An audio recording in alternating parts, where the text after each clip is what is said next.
हो रही होगी, बट बताइए क्या क्या प्रॉब्लम हो रही है, किस तरह की प्रॉब्लम हो रही है। थोड़ा कॉम्प्लिकेटेड प्रोसेस है सिंप्लेक्स मेथड सॉल्व करना, तो ऐसा करते हैं हम। एक बार रिपीट कर दीजिए, एक क्वेश्चन करा दीजिए। हाँ ठीक है, तो उससे ही रिलेटेड क्वेश्चन एक और करा देते हैं। Yes ma'am. में थोड़ा चेंजेस होगा प्रीवियस से, बट कोशिश करिएगा कि थोड़ा उसको कैप्चर करने का कोशिश करिए। अगर एक बार वो माइंड में सेट हो जाएगा ना कैसे कर रहे हैं, क्या प्रोसेस है, तो फिर वो बहुत ज़्यादा आसान हो जाएगा। और ऐसे अगर कुछ कुछ चीज़ें ऐसी होती है ना, जैसे मान लो अगर उसमें थोड़ा टाइम दो, थोड़ा डेडिकेटेड टाइम दो, आधे घंटे 1 घंटे ही दो, तो वो बहुत अच्छा हो जाएगा। और अगर बहुत ज़्यादा टाइम दे रहे हैं लेकिन कुछ मन से नहीं कर रहे हैं, तो वो फिर समझ में नहीं आने वाला। मैंने कहा ना, ये कंप्लीटली मैथमेटिकल प्रोसेस है, तो उसको थोड़ा समझने में अगर आप थोड़ा ध्यान देंगे तो वो समझ में आ जाएगा। मैं ये मानती हूँ कि वो थोड़ा कॉम्प्लिकेटेड प्रोसेस है, बट फिर भी अगर थोड़ा ध्यान दोगे ना तो वो बन जाएगा। 2-4 क्वेश्चन ही करो, वो दिमाग में आराम से सेट हो जाएगा, ऐसे कर रहे हैं, ये प्रोसेस है, ठीक है। बस लेकिन कैलकुलेशन करके प्रैक्टिकली देखना होगा, क्योंकि मैंने कहा ना, ग्राफिकल सॉल्यूशन में क्या होता है ना, आप ऑब्जर्व करते हैं तो आपको दिख जाता है एग्जैक्टली हो क्या रहा है, ग्राफ में शो कर देता है ये सॉल्यूशन है, ऐसा पॉइंट्स है, वो दिखता है। लेकिन ये मैथमेटिकल टर्म्स में क्या होता है, हम लोगों को एग्जैक्टली समझ में नहीं आता कि वो प्रोसेस हो क्या रहा है, और उसका मैथमेटिकल एक्सट्रैक्शन जो हम सॉल्व कर रहे हैं उस प्रोसेस का अल्टीमेटली वो मीन क्या कर रहा है। तो हम लोगों को उतना अभी तो देखना नहीं है क्या मीन कर रहा है, कैसे हो रहा है, बट अल्टीमेटली सॉल्यूशन का जो प्रोसेस है, जो मेथड है, वो चीज माइंड में सेट कर लीजिए, तो उस पे बेस्ट क्वेश्चंस बन जाएंगे। और इसमें अगर क्वेश्चंस आप बनाते हो तो आपको जितना मार्क्स है, सपोज अगर 10 मार्क्स का क्वेश्चन है, 15 मार्क्स का क्वेश्चन है, 15 आउट ऑफ 15 मार्क्स मिलेंगे, एक नंबर भी नहीं कटेगा। अगर आप बाय प्रोसेस सारा प्रोसेस, अगर आपका आंसर एग्जैक्टली नहीं भी आए, देन प्रोसेस पे ही आपको 15 में 12 मार्क्स आराम से मिल जाएंगे। सो ये चीज ध्यान रखिए। हम लोग एक क्वेश्चन और आज डिस्कस कर लेते हैं, देन हम लोग थोड़ा थ्योरेटिकल रिव्यू भी नेक्स्ट क्लास में देखेंगे। जिसको थ्योरी से समझ में आया, थ्योरी से रिलेट करके देखना उसे, और जिसको मैथमेटिकल टर्म्स समझ में आता है वो मैथमेटिकली थोड़ा समझने की कोशिश करें, सिंप्लीफाई करने की। जैसे देख लीजिए, में एक क्वेश्चन है जो आपके पास सिंप्लेक्स मेथड के सॉल्व वे से ही सॉल्व करना है, सिंप्लेक्स मेथड ही है, और प्रॉब्लम ऑफ मैक्सिमाइजेशन ही मैंने लिया है। किसी ने कहा था मैक्सिमाइजेशन को मिनिमाइजेशन में भी एक प्रॉब्लम बताने के लिए, तो मैक्सिमाइजेशन के प्रॉब्लम को भी मिनिमाइजेशन में कन्वर्ट कर सकते हो, और मिनिमाइजेशन के प्रॉब्लम को भी मैक्सिमाइजेशन में कन्वर्ट कर सकते हो। सिर्फ एक मैथमेटिकल स्टेप करना होता है उसमें। अगर मान लो यहाँ मिनिमाइजेशन होता ना, तो आप क्या कर देते, इस टर्म में माइनस से मल्टीप्लाई कर देते, सारे इक्वेशन में माइनस से मल्टीप्लाई कर दो, तो वो प्रॉब्लम मिनिमाइजेशन से मैक्सिमाइजेशन में कन्वर्ट हो जाएगा खुद ब खुद, ठीक है। तो आपको अगर क्वेश्चन मिनिमाइजेशन का भी देता है तो आप उसको मैक्सिमाइजेशन के मेथड से सॉल्व कर सकते हैं। करना एक स्टेप आपका इंक्रीज हो जाएगा, just multiply all the conditions, all the equations bye -1, ठीक है। चलो देखते हैं इसका। हमारे पास इक्वेशन ऑफ मैक्सिमाइजेशन है 5x1 + 3x2, और सब्जेक्ट टू कंडीशन जो हमारे पास कंडीशन है जिसपे को इम्पोज करके प्रोडक्शन किया जा रहा है, that is x1 + x2 <= 2, 5x1 + 2x2 <= 10, 3x1 + 8x2 is <= 12। अगर मेरी बात मानिए तो आप खुद से इसको कॉपी पे लिखते चले जाइए, देखिए आराम से सॉल्व हो जाएगा, क्या कर रहे हैं वो समझ आता चला जाएगा। नहीं तो आप एक बार ऑब्जर्व करके भी कर सकते हो। अब इस क्वेश्चन को हम लोगों को स्टैंडर्ड एलपीपी के फॉर्म में कन्वर्ट करना है, और वो हम करते हैं by introducing slack variable to each of the equation. अब हम लोग करते क्या है, हर इक्वेशन में एक स्लैक वेरिएबल डालेंगे। दैट मीन्स यहाँ देखिए 3 इक्वेशन है, 3 इक्वेशन है तो 3 स्लैक वेरिएबल इंट्रोड्यूस करना होगा। सो पहले फर्स्ट में मैंने इंट्रोड्यूस किया x1 plus x2 plus s1 is equal to 2। दूसरे में 5x1 plus 2x2 plus s2 is equal to 10। First में s1 इंक्लूड कर दिया, सेकेंड में s2, थर्ड में s3। और जिन टर्म्स को हम लोगों ने इंट्रोड्यूस किया है that terms are slack variable. ठीक है, सो इन सबको जब ऐड किया यहाँ तो ऑब्वियस सी बात है इसका पार्टिसिपेशन मैक्सिमाइजेशन के क्वेश्चन में भी आ जाएगा। ये मैक्सिमाइजेशन वाला जो इक्वेशन है, जो ओरिजिनल इक्वेशन है, जो कॉस्ट फंक्शन है, ये कॉस्ट फंक्शन होता है और कॉस्ट इसी पे डिपेंडेंट होता है। तो इसमें भी हम लोगों ने स्लैक वेरिएबल, चूंकि ये पहले से था नहीं और हमने इंट्रोड्यूस किया है उसमें, इसलिए इसका कोएफिशिएंट एज अ 0 कंसिडर करते हैं, क्योंकि इसमें हमारा कोई एक्सपेंसेस नहीं लगा है और इससे हमें कोई इनकम भी नहीं होने वाला, तो 0 से मल्टीप्लाई कर दिया। तो ये जो इक्वेशन था हमारे पास, जो प्रॉब्लम था ऑफ दिस काइंड, वो कन्वर्ट हो गया इस स्टैंडर्ड फॉर्म में। अब इसको हम लोगों को अरेंज करना है इन अ टेबल। ठीक है, लेकिन इसको बनाने के लिए सबसे पहले क्या करना है, जितने भी इक्वेशन है उतने स्लैक वेरिएबल इंट्रोड्यूस करें। अगर 2 था, लास्ट क्वेश्चन में हम लोगों ने लास्ट डे किया था, 2 इक्वेशन था हमारे पास, तो हम लोगों ने सिर्फ 2 स्लैक वेरिएबल इंट्रोड्यूस किया था। यहाँ पे 3 इक्वेशन है तो हम लोगों ने 3 स्लैक वेरिएबल इंट्रोड्यूस किया है। और हमारे पास जो इक्वेशन है उसमें x1 और x2 2 ही अननोन है, लेकिन इक्वेशन 3 है। सो ये डिफरेंस है आपका प्रीवियस क्वेश्चन और अभी वाले में। अब इनिशियल सिंप्लेक्स टेबल बनाना है, तो इनिशियल सिंप्लेक्स टेबल में पहले ये चीज याद कर लीजिए क्या क्या कॉलम्स होंगे। तो सबसे पहला कॉलम बेसिक वेरिएबल का होगा जो हम लोगों ने इंट्रोड्यूस किया है, दैट इज s1 को इंट्रोड्यूस किया था, s2 को इंट्रोड्यूस किया था एंड s3 को इंट्रोड्यूस किया था। So these are basic variable. आप सिंपली b से भी इसे रिप्रेजेंट कर सकते हैं। cb जो होगा कॉस्ट फंक्शन, मैंने कहा था c for cost and b for basic variable. So cost for basic variable. अब वापस से जाके देखो हम लोगों ने क्या कहा, इससे हमारा कोई इनकम प्रॉफिट नहीं होने वाला। जब प्रॉफिट नहीं होने वाला तो इसके सारे कोएफिशिएंट जो होंगे वो 0 होंगे, बिकॉज हम लोगों ने इसे इंट्रोड्यूस किया है, ये पहले से था नहीं। और ये इमेजिनरी टर्म्स है, आर्टिफिशियल वेरिएबल है, इसके हेल्प से ही हम बाकी टर्म्स को डिटरमाइन करते हैं। तो ये जो टर्म है वो इमेजिनरी टर्म है हमारे पास, आर्टिफिशियल टर्म्स है, with the help of that आप डिटरमाइन करने वाले हैं बाकी के वैल्यूज को। सो उसका कॉस्ट जो होगा वो इनिशियली 0 होगा, ये हर केस में 0 ही होता है इनिशियली। तो ये सारा टर्म आपको 0 आ जाता है। xb जो होता है दैट इज द इक्वेशन का जो रिजल्टेंट होता है वो होता है, फिर से वापस जाके देख लो, this is 2, 10 and 12. So xb for first equation is 2, for second equation is 10 and for third equation is 12.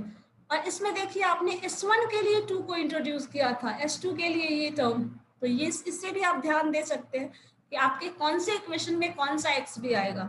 So s1 first में आपने 2 दिया था, s2 में 10 एंड s3 में 12। सो इतना टर्म लिखेंगे, पहला स्टेप हमारा यही बनता है। उसके बाद जितने भी वेरिएबल्स हैं जो हम लोगों ने इंट्रोड्यूस किया है इन तीनों को, वो और जो एग्जिस्टिंग वेरिएबल थे वो तीनों वेरिएबल्स को लिखेंगे। दैट मीन्स 2 वेरिएबल जो एग्जिस्टिंग वेरिएबल्स थे वो, और इन तीनों को मैंने एक टर्म कहा है, first slack variable, second slack variable and third slack variable.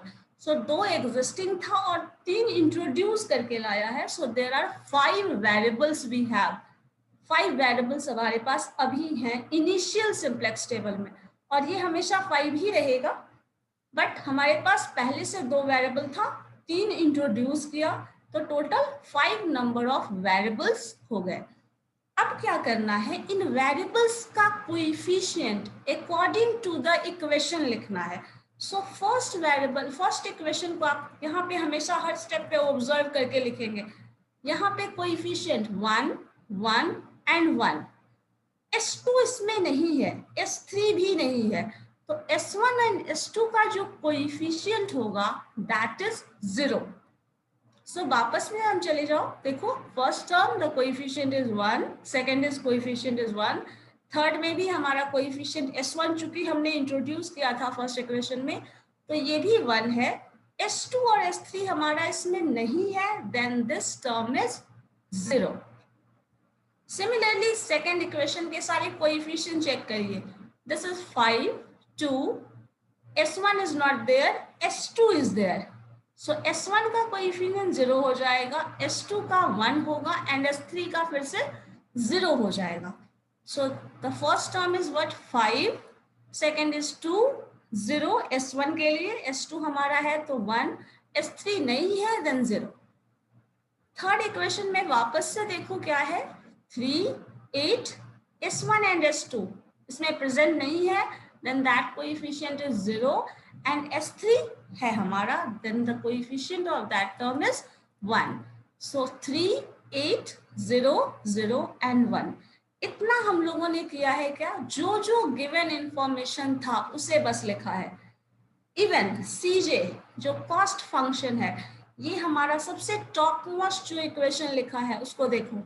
This is 5, 3, coefficient देखिएगा, हर जगह कोएफिशिएंट टर्म को ही यूज कर रहे हैं, 5, 3, 0, 0 एंड 0। सो ये टर्म हमारे पास है कॉस्ट फंक्शन। इतने में सिर्फ हम लोगों ने क्वेश्चन का बस फॉर्मेटिंग किया है, क्वेश्चन के सारे वेरिएबल्स कांस्टेंट्स को अरेंज किया है इतना टर्म बस। उस अरेंजमेंट के बाद हम लोगों का जो नेक्स्ट स्टेप होता है वो कैलकुलेशन ऑफ जेडजे से शुरू होता है।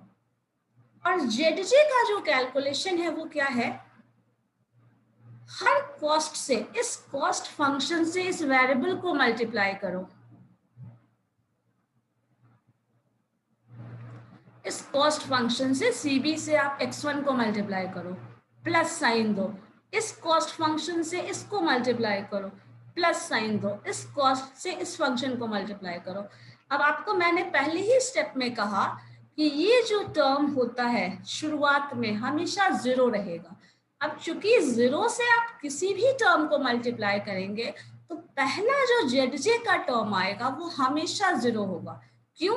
क्योंकि ये पूरा का पूरा टर्म 0 होता है और आपको इसी से मल्टीप्लाई करने के बाद लिखना है। अब इससे मल्टीप्लाई करने के बाद लिखना है तो देखो सारा का सारा टर्म क्या है, 0 है।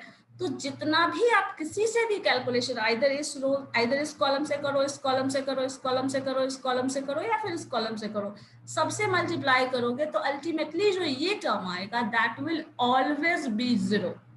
इनिशियल टेबल में हमेशा ये नहीं होगा, इनिशियल टेबल में ये हमेशा 0 हो जाएगा। This term is always 0, this term is always 0। अब चूंकि नेक्स्ट स्टेप में हम लोगों ने CJ माइनस ZJ करना है तो आपको यहाँ भी पता है ये पूरा टर्म 0 है, तो इस टर्म से जब इसको घटाओगे तो जो टर्म CJ है एग्जैक्टली वही CJ माइनस ZJ आएगा for first initial table. Second table में ऐसा एग्जैक्टली नहीं होगा बट फर्स्ट स्टेप में हमेशा यही होगा, बिकॉज ये पूरा 0 है। तो जो टर्म इसमें से 0 घटाओगे तो अल्टीमेटली क्या आना है, जो टर्म था वही आ जाएगा। सो ये पूरा टर्म आ जाएगा और हमेशा फर्स्ट स्टेप में करो तो यही टर्म होगा।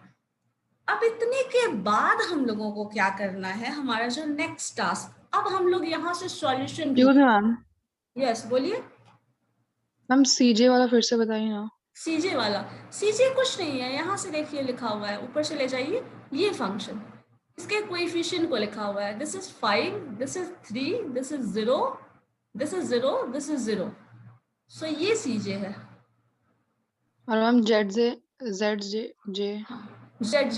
जो है वो बता रही हूँ, ये टर्म CB है ना, CB को आप इससे मल्टीप्लाई करो, 0 into 1 करो, क्या होगा, 0 plus sign, 0 into this term plus sign, 0 into this term. तो हर केस में 0 से आप इसको मल्टीप्लाई कर रहे हैं तो अल्टीमेटली क्या आएगा, 0 आएगा या नहीं। जैसे 0 को 1 से मल्टीप्लाई करो क्या होगा, 0 into 1, tell me Anupriya. Yes ma'am. 0 into 1 0, 0 into 5 yes ma'am, 0 into 3 0, और तीनों को ऐड कर देना था तो 0 plus 0 plus 0, so that is 0। तो इनिशियल टेबल में क्या होता है, ये मैंने बताया था ना अभी थोड़ी देर पहले, CB जो होता है इनिशियल टेबल में हमेशा 0 आएगा और हर टर्म में आप इसको मल्टीप्लाई कर रहे हैं। क्योंकि मल्टीप्लाई करोगी तो सारा का सारा टर्म जो है इनिशियल टेबल में जेड वो हमेशा 0 आ जाएगा। सिर्फ इस केस में नहीं, आप इसी तरह इसको इससे मल्टीप्लाई करो, 0 into 1, 0 into 2, 0 into 8. So 0 into 1 is 0, 0 into 2 is 0, and 0 into 8 is 0. So total term का सम करेंगे 0 plus 0 plus 0, that is 0. So इस केस में हमेशा ये 0 आएगा, बिकॉज ये पूरा का पूरा टर्म 0 है। इसके बाद हम लोग CJ माइनस ZJ करते हैं, तो इसमें से जो आया हुआ है आप इसको घटा दो तो ये टर्म बन जाएगा। इतना हम लोगों ने सिर्फ किया है क्या, जो टर्म्स हमारे पास था, जो इंफॉर्मेशन था, वो बस सिंप्लीफाई करके अरेंज करके CJ ZJ के बेसिस पे निकाला है। अब इतना करने के बाद क्या करना है, एक्चुअल प्रोसेस जो सिंप्लेक्स मेथड का शुरू होता है वो अब शुरू होता है। इतने करने के बाद जब CJ माइनस ZJ आप निकाल लोगे तो इस पूरे रो में ढूंढिए which is the maximum value, सबसे ज्यादा बड़ा वैल्यू कौन सा है। सो बाकी तो आपको 0 ही दिख रहा है, दीज टू आर नंबर्स, इन दोनों में से मैक्सिमम वैल्यू ढूंढना है। So maximum 3 and 5, so maximum is what 5। सो इस 5 का जो वैल्यू मिल गया और इसके कॉरस्पॉन्डिंग जो कॉलम होगा, that column is known as key column. ठीक है, क्लियर है ये? सबसे मैम अगर किसी 2 कॉलम में सेम हो गया तब? अगर किसी 2 कॉलम में सेम होगा, 2 कॉलम CJ में सेम नहीं होने के चांसेस है। यहाँ देखो सेम आएगा तो फिर देखना होगा, सेम होगा तो हमारे पास उसके लिए भी तरीका है, जो इधर सेम करके मैंने बताया है, मैं बता रही हूँ आपको आगे, अगर सेम होगा तो। जब देखिए यहाँ पे जो मैक्सिमम आ गया, देन हम लोग ये ले लेंगे। अगर दोनों का सेम आता है, जो कि हम इस केस में यहाँ पे लेकर बता रहे हैं आपको, तो आप इसके अकॉर्डिंग समझ लेना एग्जैक्टली करते क्या है। ये 5 ले लिया maximum, so this column is की कॉलम। अब इसके बाद इस की कॉलम के बाद हम लोगों का पहला स्टेप होता है कि जो वैल्यूज आया है, जो वैल्यूज यहाँ 5 आया है आपका, तो इस 5 से, ये 5 हमारा वैल्यू है, सिंपली ये पहले की कॉलम एकदम अच्छे से दिमाग में बैठा हो।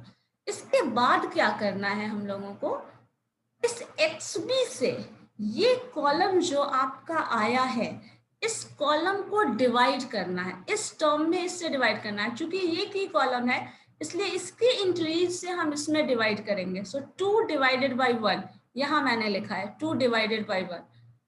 10 डिवाइडेड बाई 5 यहाँ लिखा है, 12 डिवाइडेड बाई 3 यहाँ लिखा है। सो ये टर्म आपका यहाँ आया। अब इसमें से हम लोग मिनिमम ढूंढते हैं, लेकिन वही क्वेश्चन आ गया, अगर 2 टर्म मिनिमम ढूंढ रहे हो या फिर मैक्सिमम ढूंढ रहे हो और दोनों सेम आ जा रहा है, दोनों एक ही नंबर टाई कर रहा है, इन दैट केस हम लोगों को दूसरा अलग तरीका ढूंढना पड़ता है। और ये एक प्रॉब्लम है जिस टर्म को हम लोग यूज करते हैं, जैसे लिखा है यहाँ, Here the minimum ratio of 2 rows are equal। Minimum ratio जो है 2 रो का, या फिर कॉलम के केस में भी होता तो हम लोग लिखते कि ऐसा हो रहा है, उस केस में जो है रो जो है 2 रो या फिर 2 कॉलम का इक्वल आ रहा है। इन दिस सिचुएशन, ये जो सिचुएशन है, this situation is known as condition of degeneracy.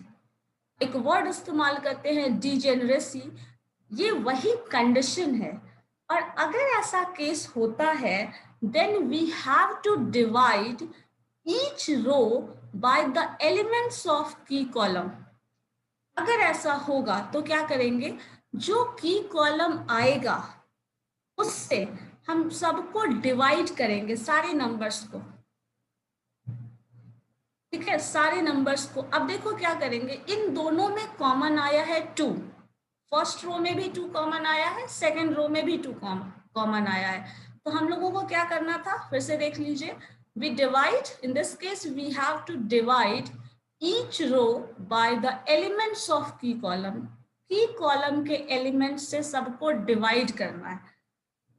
अब देखो वो करोगे तो क्या आएगा, यहाँ मैंने नंबर्स लिखा है, एक बार मैच करा लीजिए क्या टर्म्स है।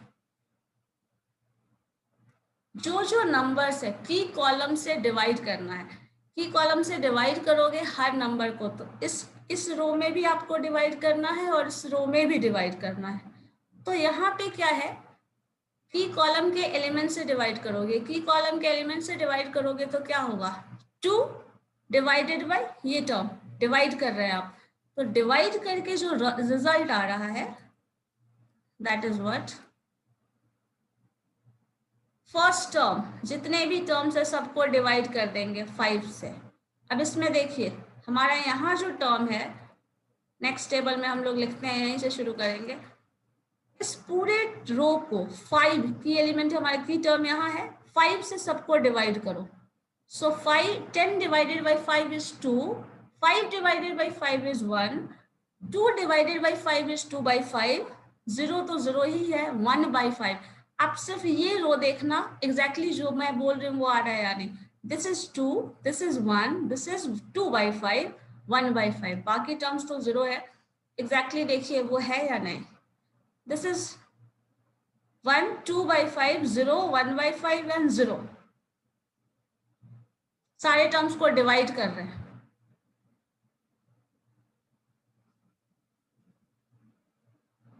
सो ये टर्म डिवीजन के बाद आया है। अब इसी तरह दूसरे टर्म में देखो, हम लोगों को इसको भी डिवाइड करना है, इस टर्म को डिवाइड ही नहीं करना बिकॉज ये नंबर हमारे लिए इंपॉर्टेंट नहीं है। This is maximum, these two are minimum, इन दोनों के बीच टाई था ना, तो इन दोनों को डिवाइड करना है। तो ये चीज डिवीजन के बाद हमारा आया है,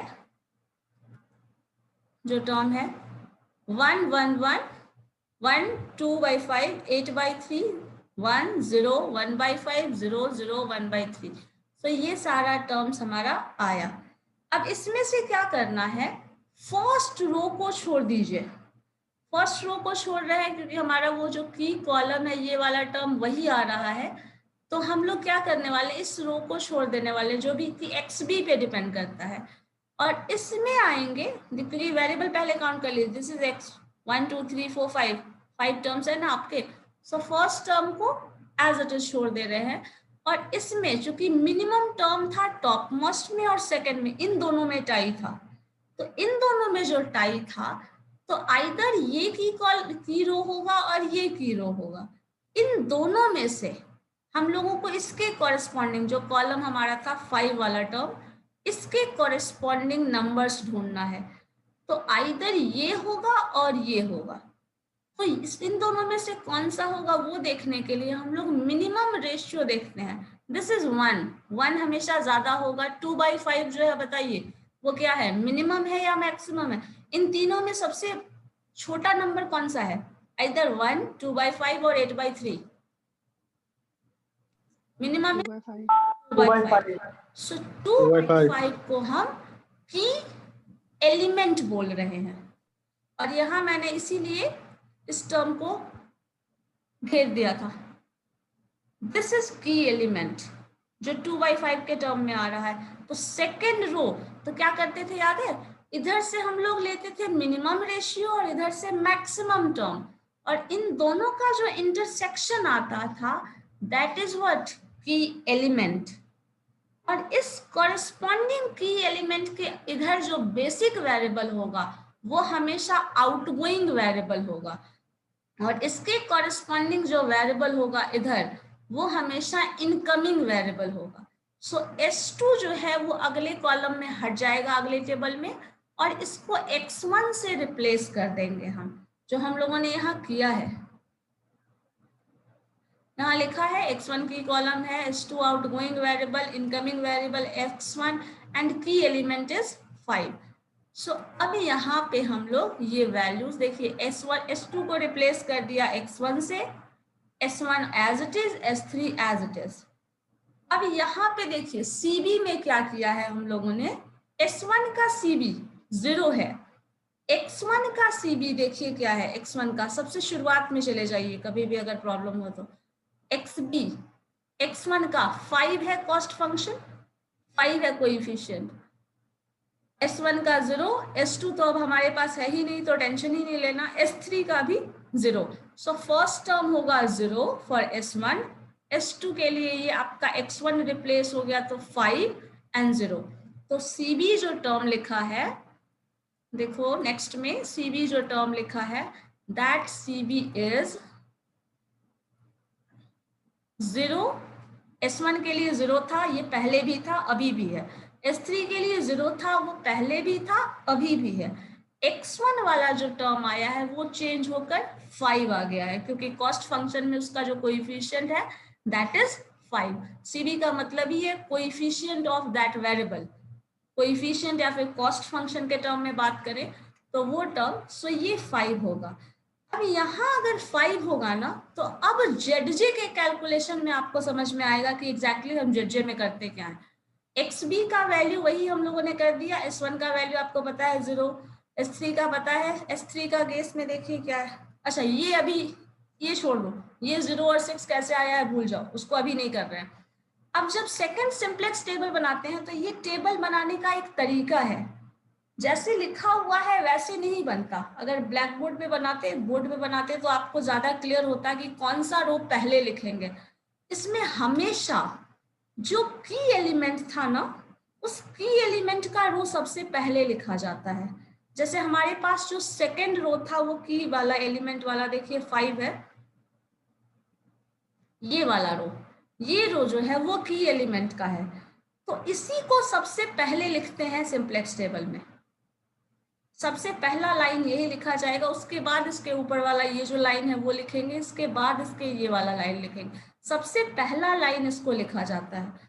और हम लोगों ने पढ़ा था लास्ट क्लास में, इस की एलिमेंट को हम लोग 1 बनाते हैं तो सबको 5 से डिवाइड करना पड़ेगा, है ना। सो इस 5 से सबको डिवाइड करना था, तो इसी को डिवाइड करके यहाँ लिखा है मैंने।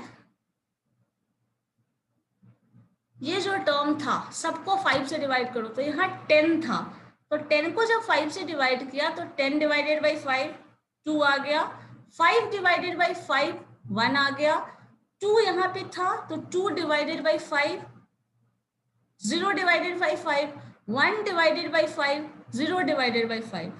और ये जो इतना टर्म हम लोगों ने लिखा, ये टर्म, ये पूरा रो एक लिख लिए। इतना लिखने के बाद हमारा नेक्स्ट स्टेप शुरू होता है। इसके बाद मैंने लास्ट क्लास में भी आपको बताया था कि जब की एलिमेंट को 1 बना देते हैं तो हमारा दूसरा टास्क होता है, इसके ऊपर जो भी एलिमेंट है उसको 0 बनाओ और इसके नीचे जो भी एलिमेंट है उसको 0 बनाओ। पहला काम यही है, पहला काम है आप इस टर्म को 1 बना दीजिए की एलिमेंट को, देन इसको 0 और इसको 0 बना दीजिए। अब इसको 0 कैसे बनाओगे, देखो हमारे पास नंबर्स क्या है, पहले देख लीजिए नंबर्स क्या है। तो वैसे मैंने नीचे नंबर लिखा है लेकिन आप टेबल से ही चेक कर ले। नंबर है 2 1 1, ये वाला टर्म है हमारे पास, ठीक है, 2 1 1 एंड 0 0। सो यहाँ देखो मैंने यहाँ लिखा है कैलकुलेशन के लिए 2 3 टाइम्स 1 0 0। और अगर इसको 0 बनाना है, इसको 0 बनाना है तो हम लोगों को क्या करना होगा, इसमें से इस टर्म को घटाना होगा। तो घटाने के लिए हम लोगों ने क्या किया, इस सारे वैल्यूज को, अगर इस रो से हम इसको घटा दें, इस टर्म को घटा दें, 1 में से पहले से 1 है, यहाँ भी 1 है, तो 1 से 1 घटा दो तो ये टर्म 0 आ जाएगा। तो हम लोगों ने यही काम यहाँ किया है। 2 1 2 बाई 5, ये 2 कहाँ से आया, जो 2 मेरा पहले से है, दिस 2, ये 1 जो है हमारे पास पहले से, ये 2 बाई 5, ये 0, जो टर्म है सेम एग्जैक्टली मैंने यही लिख दिया है, 2 1 2 बाई 5 0 1 बाई 5 एंड 0।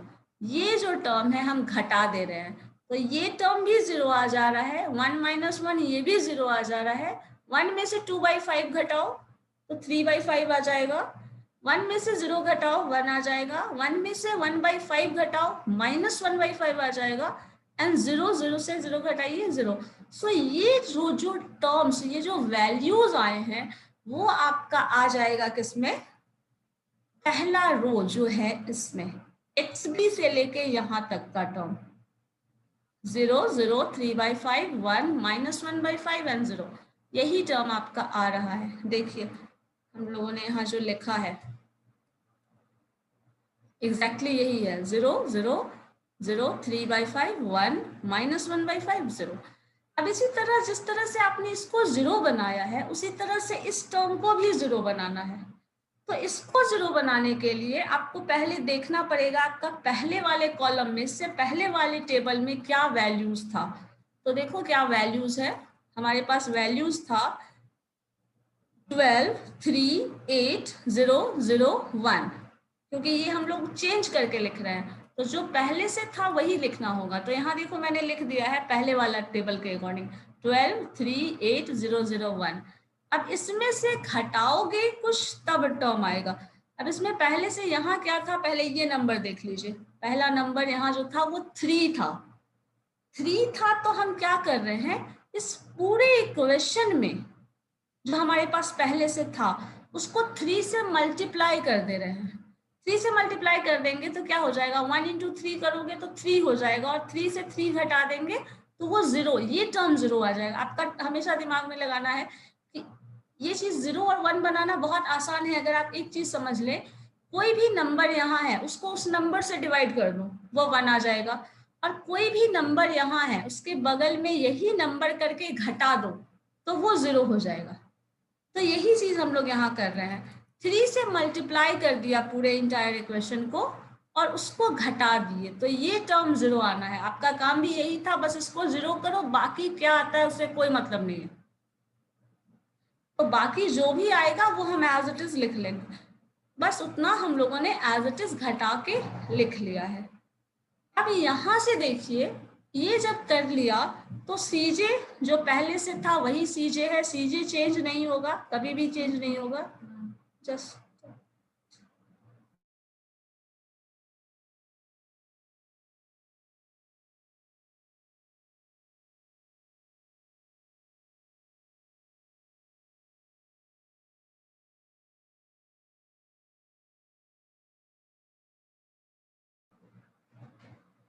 सीजे हमारा जो था हम वही रहेगा हर केस में।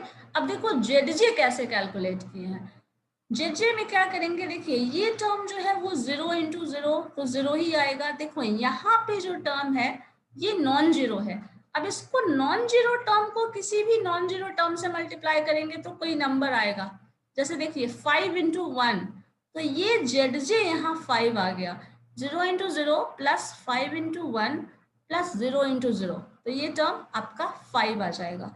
इसी तरह देखिए बाकी सारे में इसमें 0 ही है तो कोई फर्क नहीं पड़ता, सिर्फ इस वाले टर्म को मल्टीप्लाई करके लिख लो।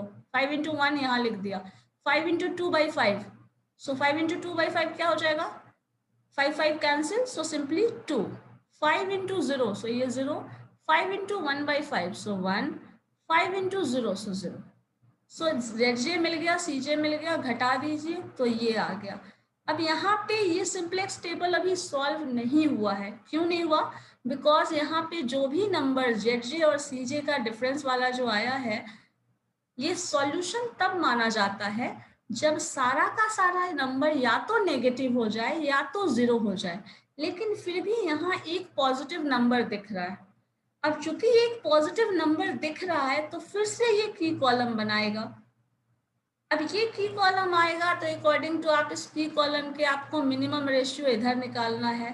तो मिनिमम रेशियो निकालोगे तो x b 0 divided by this term, this is 0, ये टर्म इससे घटाओगे तो ये सारा टर्म आया, दिस इज 0। अब ये मिनिमम मिल गया, सो मिनिमम ये मिला है, then this the intersection of, इधर से इस रो में चले जाओ, इधर से इस रो में जाओ, जहां इंटरसेक्ट कर रहा है दैट पॉइंट इज की एलिमेंट। सो ये हम बोलेंगे फिर से की एलिमेंट।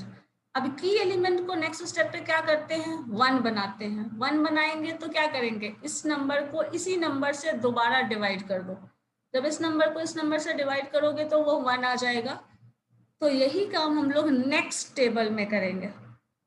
अब इस टर्म से इसको डिवाइड करोगे तो ये 0 है, ये भी 0 है, यहाँ से आपको ये भी पता चल जाएगा अगर ये की एलिमेंट है तो this is outgoing variable and this is incoming variable. So यहाँ से हम लोग आगे प्रोसीड करेंगे नेक्स्ट टेबल पे। सो अकॉर्डिंगली आपका नेक्स्ट टेबल बनता है। अब यहाँ जब आते हैं तो देखिए ये जो सीजे माइनस जेडजे है वो सारा का सारा टर्म 0 या फिर नेगेटिव आ चुका है। अब अगर चूंकि सारा का सारा टर्म 0 और नेगेटिव आ चुका है, इन दैट केस हमारा ऑप्टिमम सॉल्यूशन मिल गया। ठीक है, यही हम लोग करते हैं एग्जैक्टली। आ सकते हैं सिंप्लेक्स में थर्ड से सॉल्व करना, एक क्वेश्चन हो सकता है, बट अगर आपके पास ऑप्शन हो तो आप ऑप्शनल भी चूज कर सकते हो। बट ये एक्चुअली मैम एक बार थर्ड थर्ड स्टेप दिखाई दो फिर से। Third step, yes ma'am. Third step में भी वही करते हैं कि एलिमेंट 1 बनाना है, इन दोनों को 0 0 मैम बनाना इससे है। पहले वाला अच्छा, ये वाला स्टेप की बात कर रहे हो? हाँ बताइए। ये ऐसे रो करके सॉल्व, ऐसे सिंपल क्वेश्चन जो लास्ट मैंने बताया था ना लास्ट डे, आप उसको सॉल्व करके देखो, एक दो बार उसको सॉल्व करके देखोगे ना तो इतना मुश्किल नहीं लगेगा। जब नंबर्स लार्जर हो जाते हैं, कैलकुलेशन ज्यादा हो जाता है, तो वो मुश्किल होता है, ये मैं मानती हूँ। लेकिन अगर आप 2-3 क्वेश्चन को सॉल्व करके एक बार देखो ना तो बन सकता है। इतना ज्यादा है कॉम्प्लिकेटेड है आपके लिए, ये हम मानते हैं, बिकॉज थोड़ा एक्चुअली ये ऑपरेशन रिसर्च जो आप कर रहे हैं ना, ये